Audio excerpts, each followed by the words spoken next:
In this Q&A episode from the Permaculture podcast, I address a question from Duncan, who reached out and asked, "Is technology anathema to permaculture?" As I'm responding to that question via a podcast broadcast out over the internet, I'm obviously not opposed to modern tools for current problems. But when it comes to the role of technology in permaculture, before we dive too deep into all those options, our practices should be informed by work that is done by hand, on paper, on the ground, and in person, starting with ourselves and then with our clients, whether those are friends and family or paying customers. First, I say this because I think back to my teacher training when I sat down and talked to Jude Hobbs and Andrew Millison, and they shared that unless you're already somebody who has training as a landscape architect, landscape designer, or some other similar background, just completing a permaculture design course isn't enough to hang out a sign and start calling ourselves professional designers.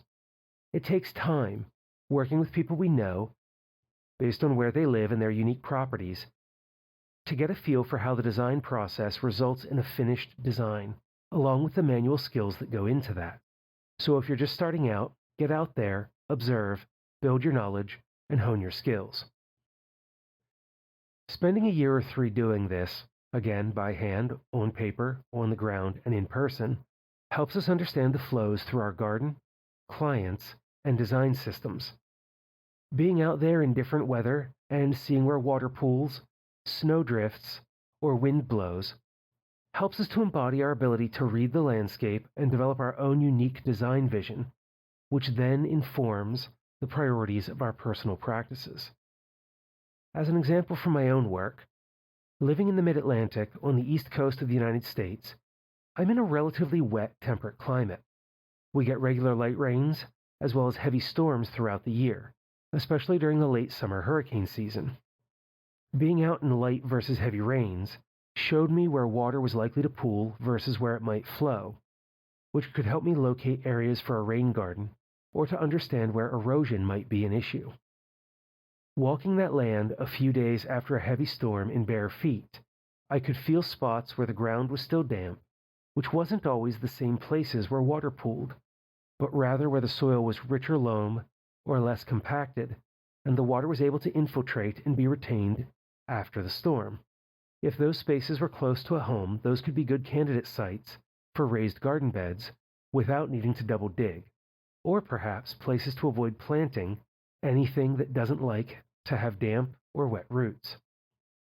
Observing the land during the effects of storm fronts driven by the moisture and winds of a hurricane more than 60 miles from the nearest ocean allowed me to see the impacts of flooding and how water moved through the landscape, how high those waters rose, and taught me a vital lesson on where not to put things I wasn't prepared to lose. That then informed the time spent with clients to ask them if they had ever observed flooding on the land, how high those waters had risen, or if they knew nothing about this, to check the local floodplain map and see if there were any risks to their home, garden, or existing plantings. Related to this, being comfortable entering a client's home, walking their landscape, and performing a client interview with them at their kitchen table is also a different experience than doing so over email or by phone, and is a good soft skill to have and pair with hand mapping, drawing, and designing skills. This way, when you're sitting with a client, if they ask you a question, you can sketch some ideas up for them quickly. I think it was Bill Wilson of Midwest Permaculture who jokes that he can barely draw a stick figure. So you don't have to be great at this to be a good designer, but you do need to be practiced, and the only way to do that is to sit down and try your hand at it until you feel comfortable putting it all together. Once we've completed a few years of that hands-on, on the ground, and in the soil work, we can use the knowledge we've developed to inform what technology to use and how to best use the items we choose. We'll not only make better use of those tools, but they'll also make our work much, much quicker. Drawing on my experiences designing for clients, the following example walks you through that process and features some of the tools and technology I've used and how I've used them. When visiting a client's site during a walkthrough, We can use a smartphone to take pictures, to remember things for later, or to be able to post about a plant that we're not familiar with to a plant ID group to learn more about it. Using digital maps, we can drop pins with notes to refer back to later, or type up our client's notes on our phone, or use a tablet to create digital sketches in something like Procreate. Depending on the nature of your visit or consultation, you could open up Google Slides and start dropping rectangles and squares and circles to create a rough map and image of your shared vision with your client. When you get back to your design studio, you can use satellite images from something like Google Earth to look at the site over time. With the built-in measurement tools, you can take site measurements without needing to pull out a tape measure while you are on site and instead focus on your conversation while you're there with your client. One of my favorite things here is to measure and calculate the square footage of any roofs on the design site, and then use those numbers to calculate the amount of rain that can be harvested for water catchment from them, based on both a 1-inch or 2.5 centimeter rain event, as well as the expected yearly rainfall based on the annual historic precipitation. With those measurements and historical research complete, you can grab those satellite images, throw them into PowerPoint, and work up your site plans. In that same application, you can load pictures that you took and import those too to create overlay images of where you see the design in 3, 5, or 10 years. In there, you can also include tables and charts for an incremental design and related planting lists. Once those are together, you can save yourself and your client some time by holding a follow-up meeting virtually using Google Meet or FaceTime, and there you can present your slides to your client and give them a walkthrough of your design in order to get their approval before you finalize the design and send everything to them. Finally, depending on the client's preferences, you can email them everything and continue to offer support remotely via email or video call, or print everything out and hand deliver it all to the client in person, with one last walkthrough before moving to the next stage of your design and implementation cycle with them, whatever that may be. The applications I mention here are by no means comprehensive. There are other amazing pieces of software you can use to mock up a design, like SketchUp, AutoCAD, or, for the really daring, something like ShapeWorks.